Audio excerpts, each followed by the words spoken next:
makes a festival that I hope people are proud of in our community. Yeah, I think everyone is proud of it except for rock concert fans. I'm sorry. You got to tear the scab off every now and again. I'm sorry. And people would be surprised to understand that you are probably more of a rock fan than anything. I think. Yeah, right? I listen to very little country music anymore. I'm an '80s hair metal guy. Yeah. You walk down my office today, I'm listening to a playlist from Rock and Roll Hall of Fame playlist. Nice. But at its core, our responsibility here is to make sure that the festival is successful. And so my first year as executive director, I came off the board and they hired me to do the job. I took, at that time, I had helped produce 6 rock concerts out here, and they were some of my favorite to do. To this day, they're still some of my favorite that we've done. But I stripped all the names off of the spreadsheet, and I put in revenue, expense, and the third column was, it was either red or black. Sure. And on that sheet, there were 6 lines for the 6 shows we produced. Nobody knew what the spreadsheet was. And I just put it up there and I said, if you saw something like this in your business model, what would you do with it? And to a person around the table at that board retreat, they all said we'd quit doing that immediately. I said, okay, we're done doing rock concerts. Wow. And that was how it happened. We had to strip all the emotion out of it and just make a pure business decision because those shows, as much as I like to do them, we couldn't cash flow them. And we're not in this to make a whole bunch of money. NebraskaLAND Days is a 501c4 nonprofit corporation. There's only 2 of us that get paid out here. The rest of it is donated labor, and then we pay our expenses. But we can't recklessly lose a whole bunch of it either. And the red number at the very bottom right of that deal was 6 figures red. Wow. And so we had to quit. Yep. And so I never say never. Yeah. The concert industry is cyclical, but at the moment it doesn't make any fiscal sense to do that at this point in time. And in my juvenile opinion is I think that country music is currently not as fragmented as what rock would be considered. And again, I was a huge, maybe a little more heavy metal fan than I was a rock fan.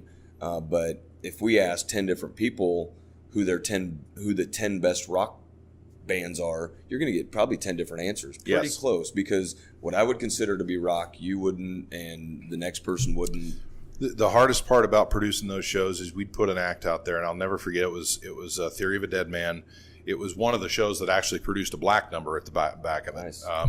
But we put that show out there, and the number one thing I heard on social media, which was very young at that time, was, well, that's not rock. Well, tell me what is. And so the problem with rock becomes, you've got hair bands, you've got dark metal, you've got grunge, you've got punk, you've got all these different subcategories of what rock music is to somebody, and everybody's got their own list of what that is. And if whoever we would book was not in that wheelhouse, they weren't coming to that show.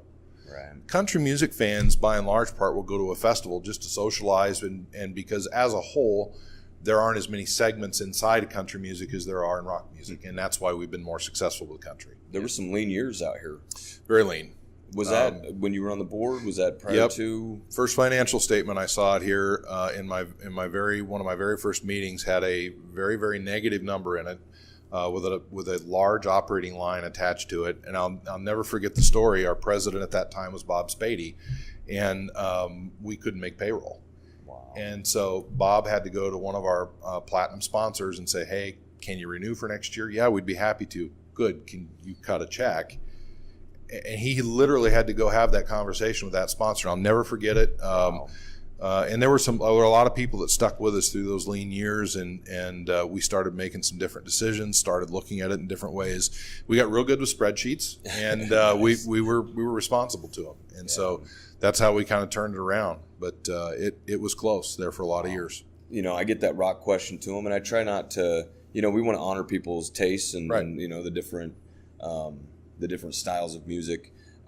But again, from my little bit of knowledge, as you had just shared with everybody here, was I know that they've been pretty challenging to actually just break even. We're not Cash talking flow. about hand over fist. We're just talking cash flow, about purely cash flow. And I would tell you too that There's a radio group in town that tried to do a bunch of that stuff. You don't see them trying to do that anymore.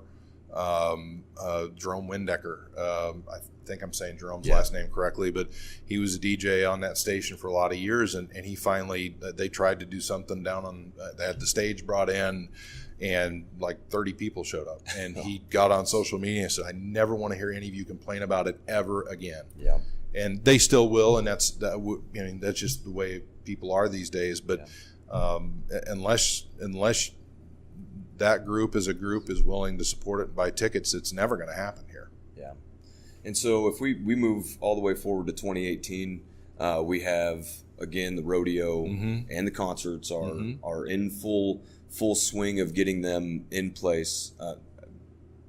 As far as the arena out here goes, there's been some pretty drastic changes. Yeah, and so people, when they come out on Charlie Evans Drive, are going to look to the north and see this massive building out there that wasn't there at this time last year. And again, that's the product of several years of success. It's a product of a core group of people who really support the organization almost without fail. And it was a largish commitment for the people who run